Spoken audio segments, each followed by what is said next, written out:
Hey guys, in this video, we're going to be talking about how to return items to Boxed and the fully refund process. So first things first, to return items to Boxed, now part of Max or Homebox, initiate a return request via the application or website within 14 days or 24 hours for defresh. Pack the items in the original packaging, await courier pickup or return in store for a refund to your original payment method, which takes roughly 2 to 5 business days to process after a quality check.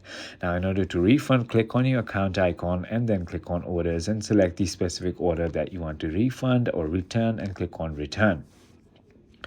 And the refund process is very simple. So first, the quality check is going to be done. So once returned items undergo a quality check, which takes about 2 business days, refund method is going to be refunded to your original credit or debit card, or cash refunds or store credit are provided.